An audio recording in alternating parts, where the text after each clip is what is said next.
Hello दोस्तों। आज China में जन्मे कोरोना वायरस से पूरा वर्ल्ड परेशान है। दिन प्रतिदिन कोरोना के केसेस लगातार बढ़ रहे हैं।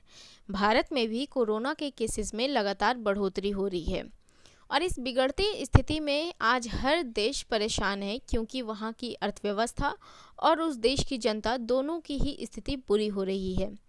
इन सब कारणों से चीन का संबंध अन्य देशों से बिगड़ने लगा है।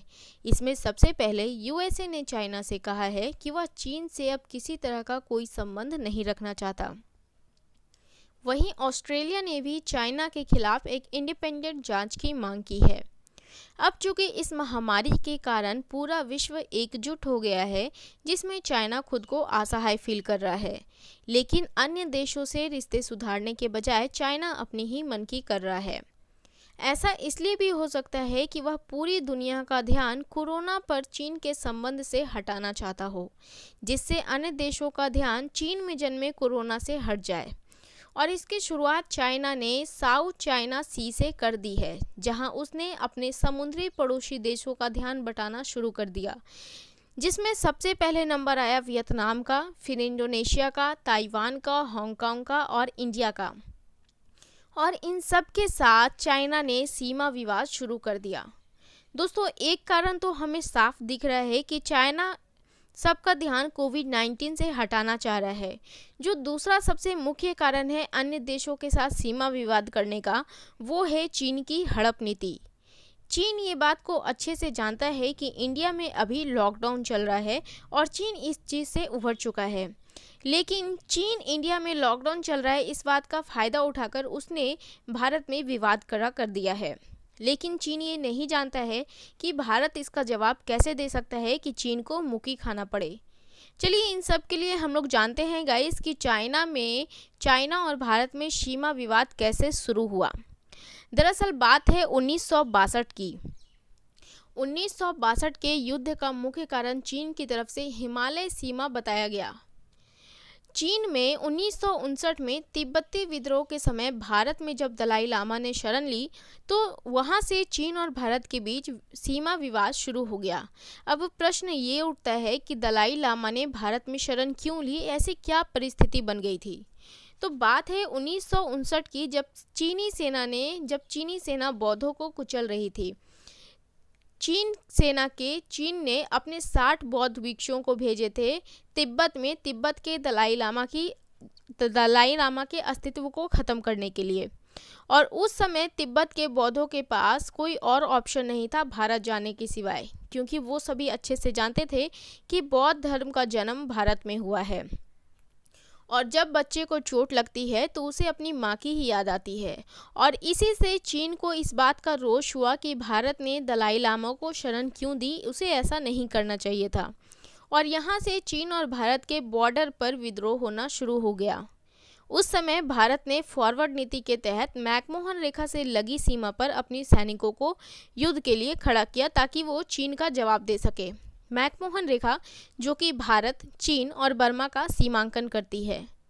चीन ने 20 अक्टूबर 1962 को लद्दाख और मैकमोहन रेखा की सीमाओं पर एक साथ हमला शुरू कर दिया और कश्मीर का 10% हिस्सा को कब्जा कर लिया, जिसे अक्साई चीन के नाम से जाना जाता है। इस अक्साई चीन के पास एक झील है जिसका नाम है प्योंगयांग, उसे भी कब्जा कर लिया गया है। उस समय चीन के जीतने के भी बहुत सारे कारण थे, जैसे ऑटोमेटिक राइफल्स, तोपखाने, जबकि भारत के पास पर्याप्त गोला बारूद भी नहीं था। वहीं युद्ध हिमालय की सीमा पर हो रहा था, जिसमें भारत के जवान के पास सूती कमीज, पतली ऊनी स्वेटर और सादे जूते, यानी कि वैसे जूते जिन्हें बर्फ पे नहीं पहना जाता, यानी कि जो बर्फ में पहने वाले जूते होते, वो भी भारत के सेना के पास नहीं थे। तो ये बहुत सारे कारण रहे थे भारत के उस समय युद्ध में हारने के। अब चीन ने यहाँ पर भी एक धूर्तता दिखाई। धूर्तता क्या थी कि चीन ने युद्ध शुरू किया 20 अक्टूबर 1962 को, वो भी हिमालय की सीमाओं पर, और वहाँ हमला किया, ठीक है। लेकिन 21 नवंबर को ही चाइना ने युद्ध को रोक दिया, क्योंकि उस समय काफ़ी ज़्यादा बर्फ़बारी होती थी, काफ़ी ज़्यादा ठंड होती थी, जिससे चाइना को अपने देश लौटने में परेशानी हो जाती और वो भारतीय सेना से घिर जाते। तो यहाँ पे भी चाइना ने अपनी धूर्तता दिखाई और समय रहते ही युद्ध पे विराम लगा के वह अपने देश लौट गया। दोस्तों, इसके बाद, इस युद्ध के बाद भारत को एक सबक मिली और आज भारत दक्षिण एशिया की एक बड़ी शक्तियों में से एक है। अन्य देशों के साथ आज भारत के संबंध भी अच्छे हैं। वर्तमान में चीन कोविड-19 के ध्यान से सबको भटकाने के लिए अपनी सीमा से लगे देशों के साथ विवाद खड़ा कर रहा है, उसमें से इंडिया भी शामिल है। वर्तमान में चीन ने इंडिया के गलवान नदी के पास अस्थायी रूप से कुछ टेंट लगा लिए हैं। नदी के इस पार भी, यानी कि भारत वाले एरिया में भी टेंट लगा लिए हैं और ऐसे करके चाइना ने कुल 80 टेंट लगाए हैं। वहीं इंडिया ने भी अपनी सेना तैनात कर दी है और लगभग 20 दिनों से ज़्यादा हो गए हैं बॉर्डर पे यह तनाव अब भी जारी है। भारत चीन के मंसूबों को अब अच्छी तरह पहचानता है और भारत ने यह भी कहा है कि वह लद्दाख से अपनी सेना नहीं हटाएगा, वह वहीं टिका रहेगा, क्योंकि यह 1962 का भारत नहीं है जिसे चीन ने झुका दिया था। अब हम लोग जानते हैं कि चीन ने इस पेंडेमिक के समय भारत के साथ सीमा विवाद पर उतारू क्यों हो गया। तो इसका जो मेन रीज़न है वो है दरबुक श्योक दौलत बेग ओल्डी रोड। क्या है ये रोड, क्या खास बात है इस रोड की? तो दरअसल ये जो दरबुक श्योक दौलत बेग ओल्डी रोड है, ये जम्मू एंड कश्मीर में दौलत बेग ओल्डी के पास है, जो कि काराकोरम तक जाता है, यहाँ तक, काराकोरम तक। अब आप पूछेंगे कि इससे चीन को क्या दिक्कत है इस रोड के बनने से। तो दिक्कत कुछ ऐसे है, क्योंकि यहाँ है चाइना और यहाँ है पाकिस्तान, और चाइना और पाकिस्तान के बीच एक रोड बना हुआ है, उस रोड का नाम है CPEC, China and Pakistan economic corridor. तो भारत का इस रोड को बनाने के एक ही मकसद है कि वह चाइना और पाकिस्तान के कनेक्टिविटी को तोड़ सके।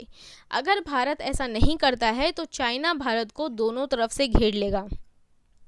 इधर साइड तो चाइना है ही, और जब ये रोड पे कनेक्टिविटी नहीं टूटेगी तो भारत को चाइना से इधर भी खतरा है, क्योंकि वो पाकिस्तान के एरिया से भी भारत पे अटैक कर सकता है। तो मुख्य रूप से जो कारण है भारत का इस रोड को बनाने का, वो है चाइना और पाकिस्तान की कनेक्टिविटी को ख़त्म करना। दूसरा कारण है जोजिला सुरंग प्रोजेक्ट। चीन इस सुरंग प्रोजेक्ट से भी बहुत ही ज़्यादा बौखलाया हुआ है। क्यों? क्योंकि चीन यहाँ अच्छे से जानता है कि इस सड़क के बन जाने से भारत के फौजियों की आवाजाही और युद्ध सामग्री को आसानी से पहुँचाया जा सकता है। इस जोजिला सुरंग प्रोजेक्ट को 11,578 फुट की ऊंचाई पर बनाने की मंजूरी मिल गई है, जिससे पाकिस्तान के साथ चीन भी परेशान है।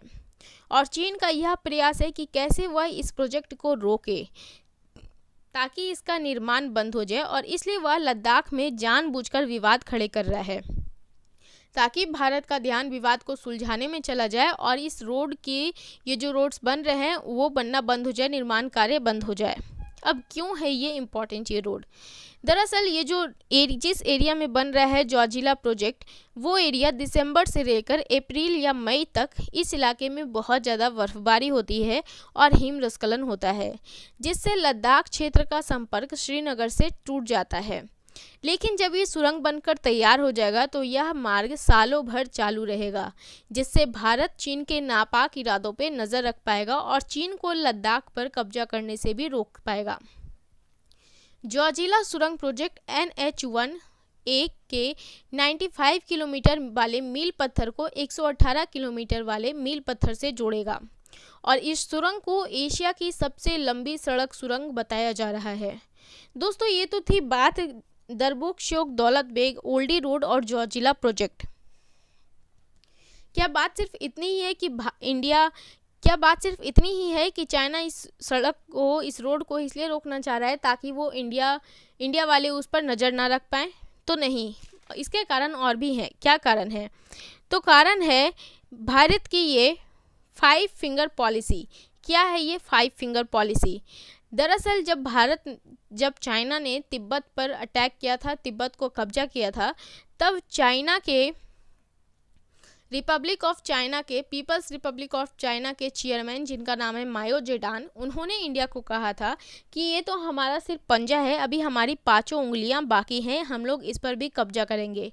अब ये 5 उंगलियां कौन कौन सी हैं? लद्दाख, नेपाल, सिक्किम, भूटान और अरुणाचल प्रदेश। अब चाइना को ये डर लग रहा है कि अगर भारत ने इन सभी रोड्स को बनाकर तैयार कर लिए तो उसका इन सभी जगह पे कब्जा कर पाना बहुत ही मुश्किल हो जाएगा, क्योंकि भारत उस पे हमेशा नज़र रख पाएगा, हमेशा नज़र टिका पाएगा। देखिए किस तरीके से। तो इधर साइड है लद्दाख, ये है नेपाल, ये है सिक्किम, ये है भूटान और ये है अरुणाचल प्रदेश और यहाँ पे है तिब्बत। तो चाइना ने इसे पंजा कहा और इसे 5 उंगलियाँ। अब जरा देखिएगा कि नेपाल यहाँ कुछ दिनों से भारत से विवाद खड़ा किए हुए, जबकि नेपाल को ये बात पता होना चाहिए कि उसका सबसे बड़ा खतरा तो चाइना से है, क्योंकि चाइना उसे 5 फिंगर पॉलिसी में काउंट कर रहा है। ठीक है, अब हम लोग आगे चलते हैं। अब हम ये जानते हैं कि चीन के भारत पे हमला करने से क्या हो सकता है। देखिए, चीन के भारत पे हमला करने से पाकिस्तान भी चीन के साथ जुड़ सकता है या फिर दोनों साथ में हमला कर सकते हैं। ऐसे में भारत के पास स्थिति बहुत ही विकट हो जाएगी, लेकिन फिर भी भारत इन दोनों देशों से 60 दिनों तक 60 डेज तक युद्ध करने की क्षमता रखता है। लेकिन यदि एक देश कोई हमला करता है तो भारत 60 डेज तक इससे लड़ने की क्षमता रखता है, और जब 2 देश मिलकर हमला करेंगे, पाकिस्तान और चाइना, तो 30 दिनों तक युद्ध करने की क्षमता रखता है।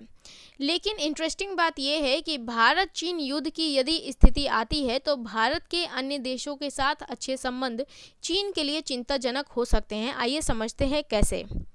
दोस्तों, ये है चीन का मैप। आप सभी को पता होगा कि चीन की सीमाएं 14 देशों के साथ हैं। ठीक है, चीन 14 देशों के साथ अपनी सीमाएं शेयर करता है, लेकिन इसका जो सीमा विवाद है वो 14 देशों के साथ नहीं बल्कि 23 देशों के साथ है, क्योंकि चीन अपनी सीमा से परे उन देशों के साथ भी विवाद कर रहा है जहां सदियों पहले उसके पूर्वज का इतिहास था, जिसका आज कोई नामो निशान नहीं है। चीन के इस रवैये से ऐसा लगता है कि चीन 21वीं सदी के देश की तरह नहीं बल्कि मध्य युग के देश की तरह सोच रहा है, और चीन की यह साम्राज्यवादी नीति भारत चीन युद्ध की स्थिति में चीन को सबसे अलग थलग कर देगी। अब हम लोग देखते हैं चीन को और चीन के बॉर्डर को। तो चीन के बॉर्डर की कुल लंबाई है 22,117 किलोमीटर। चीन के उत्तर में है मंगोलिया, चीन के साउथ में है इंडिया, नेपाल और भूटान, वेस्ट और साउथ में है पाकिस्तान, ईस्ट और साउथ में है वियतनाम, लाओस और म्यांमार, और वेस्ट में है अफगानिस्तान, कजाकिस्तान, किर्गिस्तान और तजाकिस्तान। तो ये 14 देश हैं जिसके साथ चाइना अपना सीमा शेयर करता है, और इन सब के साथ चाइना का विवाद चल रहा है।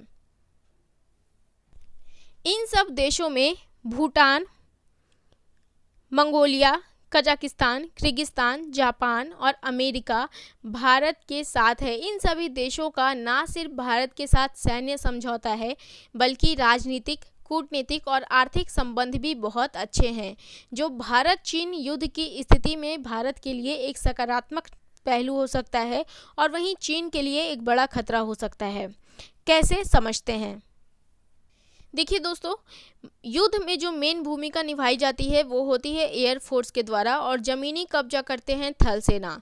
तो चाइना की एयरफोर्स के पास टोटल 1500 एक्टिव जहाज़ें हैं, जिसमें 700 नई हैं 4th जनरेशन की और 800 3rd जनरेशन की पुरानी हैं। वहीं इंडिया के पास 350 4th जनरेशन की हैं और 500 3rd जनरेशन की हैं, और जापान के पास 300 जहाज़ें जो हैं 4th जनरेशन की हैं, एकदम नई हैं। तो देखिए, इसमें और भी बहुत सारे देश शामिल हो रहे हैं, भूटान, मंगोलिया, किर्गिस्तान, कजाकिस्तान, और जब जापान शामिल होगा तो जापान के साथ अमेरिका भी शामिल होगा, क्योंकि अमेरिका को ये जापान का प्रॉमिस है कि जापान यदि किसी देश के साथ युद्ध में शामिल होता है तो अमेरिका उसका साथ देगा, और ये वर्ल्ड वॉर 2 के समय ही प्रॉमिस हो गया था अमेरिका का जापान के साथ। तो जब इतने सारे देश आपस में मिल जाएंगे तो चाइना यहाँ पर से खुद ही अलग थलग हो जाएगा। अब जो प्लस पॉइंट इंडिया के साथ जुड़ता है वो क्या है कि चाइना ने अब तक कोई युद्ध नहीं लड़ा है, उसने सिर्फ युद्ध की प्रैक्टिस की है, जबकि इंडिया शुरू से ही युद्ध लड़ते आया है अपनी स्वतंत्रता से लेकर अब तक। तो इंडिया के पास युद्ध लड़ने का जो क्षमता है, जो उसका प्रैक्टिस है, उसने रियल में युद्ध लड़ा है। चाइना ने रियल में नहीं लड़ा है, चाइना ने सिर्फ घर पे बैठ के प्रैक्टिस किया है। तो ये जो है इंडिया के साथ प्लस पॉइंट है। जो दूसरा प्लस पॉइंट है भारत के साथ वो है युद्ध का स्थान। तो देखिए, जब इन चाइना भारत पे आक्रमण करेगा, युद्ध करेगा, तो वो इस एरिया से आएगा और यहाँ पर है तिब्बत का पठार, जिसे दुनिया का सबसे ऊंचा पठार कहा जाता है। इसकी हाइट है 5000 मीटर। 5000 मीटर इसकी हाइट है। अब देखिए, जब चाइना यहाँ से युद्ध करने आएगा तो जाहिर सी बात है कि वो आसमान के जरिए आएगा, तो उसे यहाँ पे जो भूमि मिलेगी, पठार मिलेगी, उसकी हाइट है 5000 मीटर। तो उसे अपने उसका जो वायुयान है उसे 5000 मीटर से भी बहुत ऊपर रखना पड़ेगा, जिसके कारण वो जहाज़ पे बहुत ज़्यादा हथियार नहीं ला सकता है। अब जो थल सेना रहेंगी वो यहाँ पे रहेंगी, चाइना और इंडिया के बॉर्डर के पास। तो जो इंडिया की सेनाएं हैं वो यहाँ पे थल सेना चाइना के थल सेना से आसानी से युद्ध कर सकती हैं, बम गिरा सकती हैं, कुछ भी कर सकती हैं। तो ये भी इंडिया के साथ यहाँ पे ये ज़मीनी का ज्योग्राफिकल पॉलिटिक्स का बहुत ही फ़ायदा है इंडिया को। तो दो दो प्लस पॉइंट है इंडिया के साथ। और दूसरे उन सभी देशों का साथ भी इंडिया के साथ है जिनका चाइना से विवाद चल रहा है, जैसे Bhutan, Mongolia, Kyrgyzstan, Kazakhstan, Japan, America. लेकिन आपने सुना होगा दोस्तों, मैंने पीछे कहा है कि चाइना अपने देश की सीमा को 14 देशों के साथ शेयर करता है, लेकिन इसका विवाद 23 देशों के साथ चल रहा है। तो जाहिर सी बात है कि जब चाइना इंडिया से युद्ध करेगा तो वो बाकी जगह से अपनी सेना तो नहीं हटाएगा। 24 देशों से 23 देशों से उसका विवाद सीमा चल रहा है, जैसे ताइवान, वियतनाम, रूस, Singapore, south Korea, north Korea, Mongolia, Nepal, Indonesia, Bharat, Cambodia, Brunei, Afghanistan. तो ये भी चाइना के साथ एक निगेटिव पॉइंट है कि वो पूरी तरह से ध्यान अपना एक जगह नहीं दे पाएगा। तो दोस्तों, ये था चाइना और इंडिया के वॉर का एनालिसिस। आई होप कि ये वीडियो आपके लिए यूज़फुल रहा हो, इन्फॉर्मेटिव रहा हो, बहुत सारे इन्फॉर्मेशंस आपको जानने को मिले होंगे। यदि वीडियो आपको पसंद आया हो तो प्लीज़ इसे लाइक कर दें और अपने दोस्तों के साथ भी शेयर करें। Thank you so much.